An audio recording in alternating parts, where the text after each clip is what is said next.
Hi guys, ഷാൻവൈ പാസ്റ്റിൽ നിന്ന് തിരിച്ച് പ്രസൻറ്റിലേക്ക് വരുന്നിടത്താണ് നമ്മുടെ വീഡിയോ അവസാനിച്ചത്. ഷാൻവൈ താനീ കണ്ടതൊക്കെ സ്വപ്നമായിരുന്നോ, അതിലൊന്നും ഒരു സത്യം ഇല്ലായിരുന്നോ എന്നൊക്കെ ആകെ കൺഫ്യൂഷനിൽ ഇരിക്കുകയാണ്. അപ്പോൾ അവളുടെ തലച്ചോറിന് ക്ഷതം പറ്റിയത് കൊണ്ട് തന്നെ അവൾക്കിനി ഫിസിയോതെറാപ്പിയൊക്കെ ആവശ്യമുണ്ട്, ഇടയ്ക്ക് ചെക്കപ്പിനൊക്കെ വരണം എന്നൊക്കെ ഡോക്ടർ അവളോട് പറയുകയാണ്. താൻ കണ്ടതിനെ പറ്റി ഡോക്ടറോട് ചോദിക്കുമ്പോൾ അത് കോമയിലുള്ളവർക്ക് സാധാരണയായിട്ട് ഉണ്ടാവുന്നതാണെന്നായിരിക്കും അദ്ദേഹത്തിൻ്റെ മറുപടി. അടുത്തിരിക്കുന്ന ലിയു അപ്പോൾ അവൾക്ക് ഇഷ്ടമുള്ള ഫുഡൊക്കെ കഴിക്കാൻ കൊടുക്കും. അത് കണ്ടുകൊണ്ട് വരുന്ന ചുവാൻ അത് മേടിച്ച് വെച്ചിട്ട് എന്തെങ്കിലും ന്യൂട്രീഷൻ ഫുഡാണ് ഇപ്പോൾ കഴിക്കേണ്ടതെന്നും പറഞ്ഞ് ലിയു ആയിട്ട് വഴക്ക് കൂടാണ്. റിയൽ ലൈഫിൽ അവർ ഫ്രണ്ട്സോ ലവേഴ്സോ ഒന്നുമല്ല. അത് കാണുമ്പോൾ തന്നെ ഷാൻവയുടെ മനസ്സിടിയും. ഇതേ ടൈമിൽ ലൂഷ്യൻ ചോങ്ങുമായിട്ട് ആ കോപ്പിയടി കേസുമായിട്ട് ബന്ധപ്പെട്ട് മീറ്റിങ്ങിലാണ്. അവിടെ വെച്ച് ലൂഷ്യൻ വാദിക്കുന്ന മോറിസ് കമ്പനി ഒരു പുതിയ കമ്പനി ആയതിനാൽ ഈ കേസ് വളരെ വർഷങ്ങൾ നീണ്ടു പോകുമ്പോൾ അവർക്ക് ചിലവൊന്നും താങ്ങാൻ പറ്റില്ല. മാത്രമല്ല, നിങ്ങളുടെ ഈ തെളിവുകൾക്ക് AES ഗ്രൂപ്പിന് ഒന്നും ചെയ്യാൻ കഴിയില്ല എന്നൊക്കെ പറഞ്ഞ് ചോങ് ഒരു സെറ്റിൽമെൻറ്റ് എഗ്രിമെൻറ്റ് മുന്നോട്ട് വയ്ക്കുകയാണ്. പക്ഷേ ലൂഷ്യൻ അത് കാര്യമാക്കുന്നില്ല. നിങ്ങൾ ജയിക്കുന്നു, നിങ്ങൾക്ക് അത്ര ഉറപ്പുണ്ടെങ്കിൽ പിന്നെ എന്തിനാ ഇത് സെറ്റിൽ ചെയ്യാൻ നോക്കുന്നതെന്നും പറഞ്ഞ് ഷാൻവൈക്ക് പണ്ട് ഉണ്ടാക്കി കൊടുക്കാറുള്ളത് പോലത്തെ പേപ്പർ ക്രെയിൻ ഉണ്ടാക്കിക്കൊണ്ടിരിക്കുകയാണ് അവൻ. അവസാനം സെറ്റിൽമെൻറ്റ് നടക്കില്ല എന്ന് മനസ്സിലാക്കി ചോങ് പോകുന്നതിന് മുന്നേ ആക്സിഡൻറ്റിലായ ഷാൻവൈനെ സഹായിച്ചതിന് അവളുടെ പേരിൽ താങ്ക്സ് പറയാണ് ചോങ്. ഇത് നമ്മുടെ ലൂഷ്യന് ഒട്ടും ഇഷ്ടപ്പെട്ടിട്ടുണ്ടാവില്ല. ഞാൻ അവളുടെ ബോസാ, ഞാൻ അവളെ കെയർ ചെയ്യുന്നതിൽ പ്രശ്നമൊന്നുമില്ല. പക്ഷേ ഇവളുടെ പേരിൽ താങ്ക്സ് പറയാനായിട്ട് നീ ആരാ എന്ന് ലൂഷ്യൻ ചോദിക്കുമ്പോൾ ഞാൻ അവളുടെ ബോയ് ഫ്രണ്ട് ആണെന്നും പറഞ്ഞ് ചോങ് അവിടെ നിന്ന് പോവും.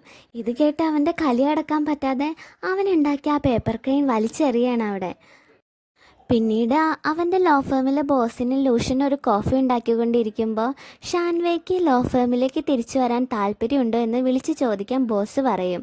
അദ്ദേഹത്തിന് ലൂഷ്യൻ അവളോടുള്ള കൺസേൺ എന്താണെന്ന് നന്നായിട്ട് അറിയാം.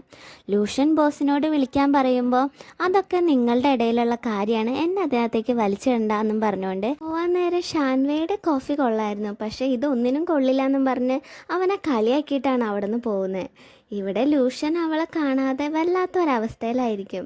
അവൾക്ക് ബോധം വന്നതിന് ശേഷം അവൻ അവിടേക്ക് പോയിട്ടേ ഇല്ല. പിന്നത്തെ സീനിൽ ഷാൻവയോട് ഡോക്ടർ നിങ്ങളെ ഇന്ന് ഡിസ്ചാർജ് ചെയ്യുമെന്നും നിങ്ങൾ ഇത്ര പെട്ടെന്ന് റിക്കവർ ആയതിന് ലൂഷ്യനോടാണ് താങ്ക്സ് പറയേണ്ടത്, അവൻ ഫോറിൽ നിന്ന് അഡ്വാൻസ്ഡ് ആയിട്ടുള്ള മെഡിക്കൽ എക്യുപ്മെൻറ്റ്സ് ഒക്കെ വരുത്തിയതുകൊണ്ടാണ് ഇത്ര പെട്ടെന്നൊരു ഇമ്പ്രൂവ്മെൻറ്റ് തനിക്കുണ്ടായെന്നൊക്കെ പറയുന്നു. അപ്പോൾ താൻ കണ്ട സ്വപ്നത്തെക്കുറിച്ച് പറയുമ്പോൾ നിങ്ങൾ കോമയിലായിരുന്നപ്പോൾ നിങ്ങളുടെ ഫാമിലിനോടും ഫ്രണ്ട്സിനോടും നിങ്ങളോട് കണ്ടിന്യൂസ് ആയിട്ട് നിങ്ങളുടെ പാസ്റ്റിലെ കാര്യങ്ങൾ ഓർമ്മപ്പെടുത്തിക്കൊണ്ടിരിക്കണമെന്ന് ഞാൻ പറഞ്ഞിട്ടുണ്ടായിരുന്നു. നിങ്ങളുടെ നെർവ്സിനെ ആക്റ്റീവാക്കി വെക്കുകയും അത് നിങ്ങളെ പതുക്കെ പതുക്കെ നോർമൽ സ്റ്റേജിലേക്ക് കൊണ്ടുവരാനും സഹായിക്കുമായിരുന്നു എന്നൊക്കെ ഡോക്ടർ പറയും.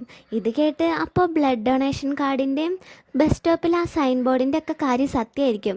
അവരെന്നോട് ചിലപ്പോൾ അതൊക്കെ പറഞ്ഞുകൊണ്ടിരിക്കണുണ്ടാവും, അതുകൊണ്ടായിരിക്കും ഞാൻ സ്വപ്നം കണ്ടതെന്നൊക്കെ അവൾ ചിന്തിക്കുകയാണ്. ചിലപ്പോൾ അത് വേറൊരു സ്വപ്നം തന്നെ ആവാനുള്ള സാധ്യതയുണ്ടെന്ന് ഡോക്ടർ അപ്പോൾ പറയും. അങ്ങനെ ഡോക്ടറിനോട് ചോദിച്ച് അവിടുത്തെ വിസിറ്റേഴ്സ് ലോഗ് നോക്കി ദിവസം അവളെ കാണാനായിട്ട് ലൂഷ്യൻ വന്നതായിട്ട് അവൾ അറിയാണ്. പിന്നീട് കാണിക്കുന്നത് ഷാൻവൈ ലോ ഫേമിൽ വന്ന് ലൂഷ്യനെ കുറിച്ച് താൻ കണ്ടത് സത്യമാണോ നുണയാണോ എന്നറിയാനുള്ള താല്പര്യത്തിൽ എന്തെങ്കിലും കിട്ടുമെന്ന് അറിയാൻ വേണ്ടിയിട്ട് ആ ഓഫീസ് മുഴുവൻ അരിച്ചു പറക്കാണ്. അപ്പോൾ അവൻ വായിക്കാൻ ഇഷ്ടപ്പെടുന്ന ഒരു ബുക്ക് അവിടെ ഉണ്ടായിരിക്കും. അതിലെ ചില വരികൾ അവൻ അവളോട് പലപ്പോഴായിട്ട് പറഞ്ഞിട്ടുണ്ട്. എല്ലാവർക്കും അവരുടെ മനസ്സിൽ ശൂന്യമായൊരു ഇടം ഉണ്ടാവും. അതിൽ കറക്റ്റായിട്ടുള്ള സൈസിൽ ഒരു പീസ് വന്ന് ചേരുമ്പോഴാണ് അത് കംപ്ലീറ്റ് ആവുന്നത്. അതിന് ചേരാത്തത് കൊണ്ടുവച്ചിട്ടൊന്നും കാര്യമില്ല. കറക്റ്റായിട്ടുള്ള ആ ഭാഗം കിട്ടുന്നത് വരെ ആ ഇടം ശൂന്യമായിരിക്കും എന്നായിരിക്കും ആ വരികൾ. അവൻ റിലേഷൻഷിപ്പിൻ്റെ കാര്യത്തിൽ പറയുന്ന വരികളാണിത്. ആ ബുക്ക് അവൾ അവിടെ കണ്ടെത്തും. മാത്രമല്ല അവൻ്റെ ആഗ്രഹം എഴുതിയ ആ കുപ്പിയും കണ്ടുപിടിക്കും. പക്ഷേ അവൾ അതിൽ പേപ്പർ എടുത്ത് നോക്കുമ്പോൾ അതിലൊന്നും എഴുതിയിട്ടുണ്ടാവില്ല. ആ ടൈമിൽ ലൂഷ്യൻ വന്ന് നീ എന്താ ഇവിടെ എന്ന് ചോദിക്കുകയാണ്. അപ്പോൾ എല്ലാവരുടെ മനസ്സിലൊരു ശൂന്യമായ ഇടം ഉണ്ടെന്ന് നീ പറഞ്ഞത് ശീശിനെ പറ്റിയല്ല, അത് തന്നെ പറ്റിയായിരുന്നോ എന്നൊക്കെ ഷാൻവൈ ചോദിക്കുമ്പോൾ അവനത് നിരസിക്കും. അപ്പോൾ ഡോക്ടർ പാസ്റ്റിനെ കുറിച്ച് ഓർമ്മപ്പെടുത്താൻ പറഞ്ഞതും ലൂഷ്യൻ ദിവസവും വന്നിരുന്ന കാര്യവും പറഞ്ഞിട്ട് അവളുടെ യൂണിവേഴ്സിറ്റി ലൈഫിൽ അവൾക്കറിയാത്ത ബ്ലഡ് ഡൊണേഷൻ കാർഡിൻ്റെ കാര്യവും ലൂഷൻ പ്രപ്പോസ് ചെയ്യാൻ വേണ്ടി സെറ്റ് ചെയ്ത സൈൻ ബോർഡിൻ്റെ കാര്യമൊക്കെ ഉൾപ്പെടെ പല കാര്യങ്ങളും പറഞ്ഞ് നീയല്ലേ അത് പറഞ്ഞു തന്നതെന്നൊക്കെ ചോദിക്കുമ്പോൾ എനിക്ക് അതുമായിട്ട് ഒരു ബന്ധമില്ല, ഞാൻ തനിക്ക് കുറച്ച് ലോ ബുക്സ് ഒക്കെയാണ് വായിച്ചു തന്നതെന്നൊക്കെ പറഞ്ഞിട്ട് അവൾ എന്ത് സ്വപ്ന കണ്ടിരുന്നതെന്ന് ചോദിക്കുകയാണ് ലൂഷൻ. അപ്പോൾ താൻ തൻ്റെ 18 വയസ്സിലേക്ക് തിരിച്ചു പോയെന്നും അവിടെ വെച്ച് തൻ്റെ ജീവിതത്തിലെ ഏറ്റവും മനോഹരമായ ഒരു റിലേഷൻഷിപ്പ് തനിക്കുണ്ടായിരുന്നു എന്നും പക്ഷേ ഉണർന്നപ്പോൾ ഒക്കെ വെറുതെ അതൊരു സ്വപ്നം മാത്രമായി പോയി എന്നൊക്കെ പറഞ്ഞ് അവൾ വിഷമിക്കുമ്പോൾ ലൂഷനും ആകെ ഡള്ളായിട്ടിരിക്കുകയാണ്. പെട്ടെന്ന് അവൾക്ക് ചോങ്ങിൻ്റെ ഒരു കോള് വരും. ലൂഷൻ അത് കണ്ട് നീ സ്വപ്നത്തിൽ നിന്ന് ഉണർന്നു, ഇനി നീ യാഥാർത്ഥ്യത്തിൽ ജീവിക്കാൻ നോക്ക്, നിൻ്റെ സ്വപ്നങ്ങളൊക്കെ മറ്റൊരാളെക്കുറിച്ചാണ്, ഞാനും അതുമായിട്ട് ഒരു ബന്ധവുമില്ല, നീ പോയി റെസ്റ്റ് എടുക്കുക എന്നും പറഞ്ഞ് അവൾ അവിടെ നിന്ന് പറഞ്ഞു വിടും. അവൾ പോയ ശേഷം വേറൊരു സേഫ് തുറന്ന് അതിൽ നിന്ന് അന്ന് അവൻ എഴുതിയ ആ പേപ്പർ വിഷ് എടുത്ത് നോക്കുകയാണ് അവൻ. എന്നിട്ട് അതുകൊണ്ടൊരു പേപ്പർ ക്രെയിൻ ഉണ്ടാക്കി ആ കുപ്പിയിൽ തന്നെ ഇട്ട് സൂക്ഷിക്കും. അവൾ പുറത്തേക്ക് പോകുമ്പോൾ ചോങ് അവൾക്ക് വേണ്ടി അവിടെ കാത്തു നിൽക്കുന്നുണ്ടാവും. അവളോട് അവൻ കുറച്ച് സംസാരിക്കണമെന്ന് പറയുമ്പോൾ അവളും അതിന് സമ്മതിക്കും. എന്നിട്ട് അവൾ അവളുടെ സ്വപ്നത്തിൽ കണ്ടിട്ടുള്ള അതേ സീ ഫുഡ് റെസ്റ്റോറൻറ്റിൽ അവളെ കൂട്ടിക്കൊണ്ട് വരികയാണ് ചോങ്. അവിടെ വെച്ച് തൻ്റെ ഭാഗത്തുനിന്ന് ഉണ്ടായ തെറ്റുകൾക്ക് ക്ഷമ പറഞ്ഞ് അവരുടെ റിലേഷൻഷിപ്പിന് രണ്ടാമതൊരു ചാൻസ് തരാനും താൻ അവളെ ഇനി ഒരിക്കലും വിഷമിപ്പിക്കില്ല എന്നും ഒക്കെ പറഞ്ഞ് അവളെ പ്രപ്പോസ് ചെയ്യുമ്പോൾ അവൾ അതിന് ശരിയാവില്ല, അവൾക്കിനി അതിന് കഴിയില്ല, അവൾ മൂവ് ഓൺ ചെയ്ത് കഴിഞ്ഞു എന്നൊക്കെ പറഞ്ഞ് അവനെ റിജക്റ്റ് ചെയ്യും. പിന്നീട് കാണിക്കുന്നത് ഷാൻവയെ കൊണ്ടുപോകാനായി കാറുമായി വന്ന ലിയുവിനോട് തൻ്റെ കൂടെ കൊണ്ടുപോകുമെന്നും പറഞ്ഞ് സ്കൂട്ടറിലിരിക്കുന്ന ചുവാൻ വഴക്കിടുന്നതാണ്. വഴക്കിട്ട് അവസാനം അവൻ്റെ സ്കൂട്ടർ എടുത്ത് അവളുടെ കാറിൽ വെച്ച് മൂന്നാളും കൂടി കാറിന് പോകും. പിന്നീടുള്ള അവരുടെ സംഭാഷണത്തിൽ നിന്ന് ലിയോ അന്നത്തെ ആ സ്ട്രീറ്റ് ഫുഡ് കിട്ടുന്ന റെസ്റ്റോറൻറ്റ് മേടിച്ചതായും അടുത്ത കാലത്ത് ചുവാനെ അവൾ അവിടെ കൊണ്ടുപോകാറുള്ളതായിട്ടും ഷാൻവേ അറിയും. മാത്രമല്ല അന്ന് ചുവാൻ പാടില്ലാതിരുന്നപ്പോൾ അച്ഛൻ പറഞ്ഞ കാര്യങ്ങളും സത്യമാണെന്ന് ചുവാനിൽ നിന്ന് അവൾക്ക് മനസ്സിലാവും. അപ്പോൾ സ്വപ്നം തീർത്തും ഒരു സ്വപ്നം മാത്രമായിരുന്നില്ല, അതിൽ കണ്ടതൊക്കെ സത്യമാവാൻ സാധ്യതയുണ്ടെന്ന് മനസ്സിലാക്കി ലൂഷൻ്റെ മനസ്സിലുള്ളത് പുറത്ത് കണ്ടുവരുമെന്നൊക്കെ ചിന്തിച്ച് ഹാപ്പി ആയിട്ടിരിക്കുകയാണ് ഷാൻവേ. പിന്നീട് അവൾ അവളുടെ ബെഡിൻ്റെ അടിയിൽ ഗ്രാജുവേറ്റ് ആവുമ്പോൾ തരാനായി അച്ഛൻ വെച്ചിരുന്ന ഗിഫ്റ്റ് എടുത്ത് നോക്കും.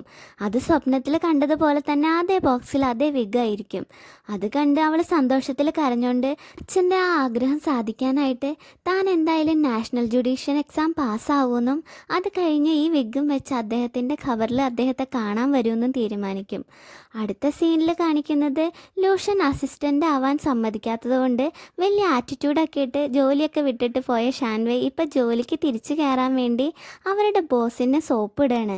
അപ്പോൾ അവൾ ഇത്ര ബ്രില്യൻ സ്റ്റുഡൻ്റ് ആയിരുന്നിട്ടും എക്സാം എഴുതി പാസ്സാവാൻ ശ്രമിക്കാതെ വെറും അസിസ്റ്റൻ്റ് ആയിരിക്കുന്നതിന് ആ ബോസ് അവളെ ഉപദേശിക്കുകയും ശാസിക്കുകയും ചെയ്യും. ഈ കേസിൽ നിന്നെ രക്ഷിക്കാൻ വേണ്ടിയിട്ടാണ് അവൻ കൂടെ കൂട്ടാത്തതെന്നും ചോങ് ഷാൻവേയുടെ അടുത്തുനിന്ന് കേസിനെ പറ്റിയുള്ള ചില കാര്യങ്ങളൊക്കെ അടിച്ചു മാറ്റിയതുകൊണ്ട് മോറിസ് കമ്പനി ഷാൻവേ ആക്സിഡൻ്റ് ആയി 2-ാം ദിവസം അവളെ ജോലിയിൽ നിന്ന് പിരിച്ചുവിട്ടിട്ട് കോമ്പൻസേഷന് വേണ്ടിയിട്ട് ആവശ്യപ്പെട്ടിരുന്നു. ലൂഷൻ അന്ന് അത് ഒഴിവാക്കാനായിട്ട് ഒരാഴ്ചയ്ക്കുള്ളിൽ പ്രശ്നം പരിഹരിക്കാമെന്നും അവർക്ക് ഉറപ്പ് കൊടുക്കുകയും അത് പാലിക്കുകയും ചെയ്തു. അവൻ നിന്നെക്കുറിച്ച് എപ്പോഴും നല്ലത് മാത്രമേ പറയുള്ളൂ, എന്നും നിന്നെ ഇങ്ങനെ അവന് പ്രൊട്ടക്റ്റ് ചെയ്യാൻ പറ്റില്ല എന്നൊക്കെ പറഞ്ഞിട്ട് നാഷണൽ ജുഡീഷ്യൽ എക്സാം പാസ്സായി വന്ന ലോയറായിട്ട് ജോലി തരാം, അല്ലാതെ ഈ ലോ ഫേമിൽ ഒരു അസിസ്റ്റൻറ്റിൻ്റെ ആവശ്യമില്ല എന്ന് പറയുമ്പോൾ അവൾ എക്സാം പാസ്സാവുമെന്ന് അദ്ദേഹത്തിന് വാക്ക് കൊടുക്കും. അതിനുശേഷം ഈ കേസിൻ്റെ കാര്യം സംസാരിക്കാൻ ലൂഷൻ ഓഫീസിൽ ഇല്ലെന്ന് അറിഞ്ഞിട്ട് അവൻ്റെ വീട്ടിൽ പോയി കാണാൻ പോവാന്ന് അവൾ ബോസിനോട് പറയും. അവിടേക്കാണ് പോകുന്നതെന്ന് അറിഞ്ഞ് അവൻ അവിടെ മറന്നു വെച്ച ഒരു അലർജിയുടെ ഗുളിക എടുത്ത് അവൾക്ക് കൊടുക്കുകയാണ് ബോസ്. എന്നിട്ട് അത് അവന് കൊടുത്തേക്കാൻ പറയുമ്പോൾ അന്ന് അവൻ ഡോഗ് അലർജി കൊണ്ട് കഴിച്ചിരുന്ന അതേ പാക്കറ്റ് ഗുളികയാണ് ഇതെന്ന് അവൾ അപ്പോൾ തിരിച്ചറിയും. അവൻ്റെ വീട്ടിൽ ചെല്ലുമ്പോൾ ഷാൻവേനെ കണ്ട് സർപ്രൈസ് ആവാണ് അവൻ. അകത്തേക്ക് കയറണ്ടെന്ന് പറയണതിന് മുന്നേ നമ്മുടെ ഷാൻവേ അതിൻ്റെ ഉള്ളിലേക്ക് ഇടിച്ചു കയറും. അകത്തേക്ക് ചെന്ന് ചുറ്റും നോക്കുമ്പോൾ ആ വീടിൻ്റെ അറേഞ്ച്മെൻറ്റ്സ് ഒക്കെ അവൾ സ്വപ്നത്തിൽ കണ്ടതുപോലെ തന്നെയാണെന്ന് അവൾക്ക് മനസ്സിലാവാണ്. അപ്പോൾ അവൾ അവിടെ വീടൊക്കെ ഒന്ന് കാണട്ടെ എന്നൊക്കെ പറഞ്ഞ് പോകാൻ നേരം അവൻ അതിലൊന്നും സമ്മതിക്കാതെ അവിടെ പിടിച്ചു നിർത്തും. നീ എന്നെ കാണാൻ വന്നതല്ലേ, അപ്പോൾ കാര്യം പറഞ്ഞിട്ട് പോകാൻ പറഞ്ഞുകൊണ്ട് അവിടെ ഇരുത്തുകയാണ്. അവിടെ ഡോഗ് ഫുഡൊക്കെ ഇരിക്കുന്നത് കണ്ട് ഇതെന്തിനാ ഇവിടെ എന്നൊക്കെ ചോദിക്കുമ്പോൾ അത് എനിക്ക് വിശക്കുമ്പോൾ കഴിക്കുന്ന സ്നാക്സ് ആണെന്നൊക്കെ പറയാണ്. ഇത് കേട്ട് അവൾക്ക് ചിരി വരുന്നുണ്ട്. ഇവള് ഗെയിം കളിക്കുന്നത് എന്തിനാന്ന് അവനോട് ചോദിക്കുമ്പോൾ ഇത് അവർ വാദിക്കുന്ന അതേ കേസുമായിട്ട് ബന്ധപ്പെട്ടിട്ടുള്ള ഗെയിമാണെന്നും ഇത് കണ്ടുകൊണ്ടിരിക്കുമ്പോൾ നമുക്ക് എന്തെങ്കിലും ക്ലൂ കിട്ടിയാലോ എന്നൊക്കെ വിചാരിച്ചിട്ട് ഇത് കളിക്കുന്ന ചെയ്യുന്നതെന്ന് അവൻ പറയും. അപ്പം അവൻ കളിക്കാൻ നോക്കിയിട്ട് ജയിക്കാത്തത് കൊണ്ട് അവൾ കളിച്ച് നോക്കുകയാണ്. അവൾ കളിച്ച് നോക്കുമ്പോൾ തന്നെ അവൾ ഫസ്റ്റ് ലെവൽ ക്രോസ് ചെയ്യും. അങ്ങനെ ആ ലെവലൊക്കെ കഴിയുമ്പോൾ കാർട്ടൂണിൽ ഒരു ഹീറോയിൻ്റെ അടുത്ത് എത്തുന്നതും അവരവിടെ ടൈം സ്പെൻഡ് ചെയ്യുന്നതൊക്കെ കാണിക്കുകയാണ്. ആ ഹീറോയ്ക്ക് ആ ഗെയിം കമ്പനിയുടെ ഉടമയായ മാലൂൻ്റെ മുഖഛായയും ആ ഹീറോയിന് ആ കാർട്ടൂൺ ഡിസൈൻ ചെയ്ത ഷാൻഖായുടെ മുഖഛായ ആയിരിക്കും. ഈ ഷാൻഖായ് തന്നെയാണ് ഷാൻവയുടെ സ്വപ്നത്തിൽ കാമുകനായ മാലൂൺ തൻ്റെ ക്യാരക്ടർ ഡിസൈൻ ഒരു ഗെയിം കമ്പനിക്ക് വിറ്റു എന്നും പറഞ്ഞ് കേസ് കൊടുക്കാനായി വന്നതും കേസ് കൊടുക്കാതെ തിരിച്ചു പോയതും. അതറിയാവുന്നതുകൊണ്ട് നമുക്ക് ഈ മാലൂണിനെ ചെന്ന് കാണാമെന്ന് ഷാൻവൈ പറയും. അപ്പം നാഷണൽ ജുഡീഷ്യൽ എക്സാം പാസ്സായാലേ തന്നെ കൊണ്ടുപോവുള്ളൂ എന്ന് ലൂഷനും പറയും. എന്നാൽ ഞാൻ എക്സാമിന് പോകുമ്പോൾ കൂടെ വരുമെന്ന് അവൾ ചോദിക്കുന്നുണ്ടെങ്കിലും തനിക്ക് ക്ലൈൻറ്റ് മീറ്റിംഗ് ഉണ്ടെന്നൊക്കെ പറഞ്ഞ് അവൾ ഒഴിവാക്കി വിടുകയാണ് ലൂഷൻ. പിറ്റേന്ന് അവൾ എക്സാമിന് പോകുമ്പോൾ ലൂഷൻ അകലെ നിന്ന് അവളെ വാച്ച് ചെയ്യുന്നുണ്ട്. പിന്നെ മോറിസ് കമ്പനിയുടെ ഓണറായ മാലൂണിനെ കാണുമ്പോൾ ഷാൻഖായ് എവിടെയാണെന്ന് അറിയില്ല എന്നൊക്കെ അയാൾ പറഞ്ഞ് ആദ്യം അവരെ ഒഴിവാക്കാൻ നോക്കും. അപ്പോൾ അവർ തമ്മിൽ ഇഷ്ടത്തിലായതിനെ പറ്റിയും അവൻ്റെ ഡിസൈൻ വിറ്റതുകൊണ്ട് അവർ തമ്മിൽ ബ്രേക്കപ്പ് ആയതിനെ പറ്റിയൊക്കെ പറഞ്ഞിട്ട് അവരുടെ ഡിസൈൻ എടുത്ത് വിറ്റ കുറ്റബോധം കൊണ്ടാണ് താനിപ്പോൾ അവരെ ഫേസ് ചെയ്യാൻ മടിക്കുന്നതൊക്കെ ഷാൻവൈ നെഞ്ചിൽ കുത്തുന്നത് പോലെ പറയുന്നത് കേട്ട് അയാൾ ഭയങ്കരമായിട്ട് ഇറിറ്റേറ്റഡ് ആയി അവരോട് അവിടുന്ന് പോവാൻ പറയും. ഇതൊക്കെയാണെങ്കിലും അവർ തമ്മിൽ ബ്രേക്കപ്പ് ആയ കാര്യമൊക്കെ ഓർത്തിട്ട് മാലൂൺ ഭയങ്കരമായിട്ട് വിഷമിക്കുകയും മറ്റവർ പുറത്തെത്തുമ്പോഴേക്കും മാലൂൺ അവർക്ക് ഷാൻഖായുടെ അഡ്രസ്സൊക്കെ അയച്ചു കൊടുക്കുകയും ചെയ്യും. പിന്നീട് ഷാൻഖായെ കാണാൻ ലൂഷൻ്റെ കൂടെ ചെല്ലണമെന്നൊക്കെ പറയും. പക്ഷേ അത്രയും ദൂരെ കൂടുതലുള്ളതുകൊണ്ടും അവളുടെ ആരോഗ്യസ്ഥിതി മോശമായതുകൊണ്ടും അവളെ കൂടെ കൊണ്ടുപോകാൻ ലൂഷൻ സമ്മതിക്കില്ല. അതിനുശേഷം അവൻ്റെ കൂടെ ചെക്കപ്പിന് വന്നേക്കാണ് ഷാൻവൈ. ബ്രെയിൻ സ്കാൻ ചെയ്യുന്നതിനിടെ അവൾ അവളുടെ അച്ഛനെ കാണും. അപ്പോൾ അവൾ അച്ഛൻ്റെ ആഗ്രഹം അനുസരിച്ച് എക്സാം എഴുതിയെന്നും അച്ഛൻ ഒരുപാട് മിസ് ചെയ്തിരുന്നു എന്നും അച്ഛനെ കോമയിലായിരുന്നപ്പോൾ അവൾ കണ്ടു എന്നും പക്ഷെ അച്ഛനെ രക്ഷിക്കാൻ കഴിഞ്ഞില്ല എന്നൊക്കെ പറഞ്ഞ് അവൾ ഒരുപാട് കരയും. അത് കണ്ട് അവളുടെ അച്ഛൻ ഓരോന്നൊക്കെ പറഞ്ഞ് അവൾ ആശ്വസിപ്പിക്കുകയാണ്. അതിനുശേഷം അവളുടെ കയ്യിൽ അദ്ദേഹം തൊടുമ്പോഴേക്കും ഒരു വെളിച്ചം അടിക്കുകയും ഷാൻവൈ ലൂഷൻ ആരോ തല്ലുന്നതായിട്ട് സ്വപ്നം കണ്ട് ഉണരുകയും ചെയ്യും. AES കമ്പനിയുടെ സ്റ്റാഫ് ഇതിനോടകം ഷാൻഖായിനെ കാണാൻ ചെല്ലുമെന്ന് അറിയാവുന്ന ഷാൻവൈ അവരായിരിക്കും ലൂഷനെ തല്ലുന്നതെന്ന് വിചാരിച്ചിട്ട് ആകെ വറീഡാവും. തന്നെ ഫോളോ ചെയ്യരുതെന്ന് പറഞ്ഞിട്ടാണ് ലൂഷൻ പോകുന്നതെങ്കിലും ഒരു അമ്യൂസ്മെൻറ്റ് പാർക്കിൻ്റെ ആവശ്യത്തിന് ഷാൻഖായുടെ സ്ഥലം വാങ്ങാൻ പോകുന്ന ലിയുവിൻ്റെ കൂടെ പോവാണ് ഷാൻവൈ. അവൾ ചുവാനയും കൂടെ കൊണ്ടുപോകുന്നുണ്ട്. കാരണം ആരെങ്കിലും ലൂഷനെ ഉപദ്രവിച്ചാൽ രക്ഷിക്കാൻ ആൾ വേണ്ടേ. അവർ ചെല്ലുമ്പോൾ ലൂഷൻ അവിടെ വെച്ച് കണ്ടുമുട്ടുകയും അവരൊരുമിച്ച് അവിടേക്ക് പോവുകയും ചെയ്യും. അന്ന് ഷാൻഖായുടെ ബർത്ത്ഡേ ആയിരിക്കും. അവർ ഡ്രോയിങ് പഠിപ്പിക്കുന്ന കുറച്ച് കുട്ടികളുടെ കൂടെ ചേർന്ന് ബർത്ത്ഡേക്ക് സർപ്രൈസ് കൊടുത്ത ശേഷം അവർ ഈ കേസിനെ പറ്റിയൊക്കെ സംസാരിക്കുന്നുണ്ടെങ്കിലും ആ ഷാൻഖായ് അത് കേൾക്കാൻ ഒട്ടും താല്പര്യം കാണിക്കില്ല. അവസാനം ഷാൻവൈ ചോങ്ങുമായിട്ടുള്ള തൻ്റെ ബ്രേക്കപ്പിനെ പറ്റിയൊക്കെ പറഞ്ഞ് അവരുടെ സിറ്റുവേഷനായിട്ട് സാമ്യമുള്ളതായി സംസാരിക്കുകയും അവരെ കൺവിൻസ് ചെയ്യാൻ ശ്രമിക്കുകയും ചെയ്യുന്നുണ്ട്. കാരണം ഇവർ രണ്ടാൾക്കും അവസാനം തിരിച്ചു കിട്ടുന്നത് വിശ്വാസവഞ്ചനയായിരിക്കുമല്ലോ. ആ ഒരു ഇതിനകത്ത് അവൾ അത് സംസാരിച്ചിട്ട് അവളുടെ കാർഡ് എടുത്ത് ഷാൻഖായ്ക്ക് കൊടുത്തിട്ട് അവിടുന്ന് പോവും. ഷാൻഖായുടെ അടുത്ത് നിന്ന് ഒരു മറുപടിയും കിട്ടാതെ എന്ത് ചെയ്യണമെന്നറിയാതെ ഷാൻവൈ അവിടെ നിന്ന് പോകുന്നിടത്താണ് നമ്മുടെ ഈ വീഡിയോ അവസാനിക്കുന്നത്. ഇനി ഷാൻഖായ് ഇവരുടെ കേസിനെ സപ്പോർട്ട് ചെയ്യോ, ഇനി ലൂഷനെ ഉപദ്രവിക്കുന്നതായി അവൾ സ്വപ്നം കണ്ടത് സത്യമാവോ, അങ്ങനെ ഉപദ്രവിച്ച് അവൾക്ക് രക്ഷിക്കാൻ കഴിയുമോ എന്നൊക്കെ നമുക്ക് അടുത്ത എപ്പിസോഡിൽ കാണാം. അപ്പോൾ ഈ വീഡിയോ ഇഷ്ടമായെങ്കിൽ ലൈക്ക് ചെയ്യാനും കമൻറ്റ് ചെയ്യാനും സബ്സ്ക്രൈബ് ചെയ്യാനും മറക്കരുത്. Thank you for watching.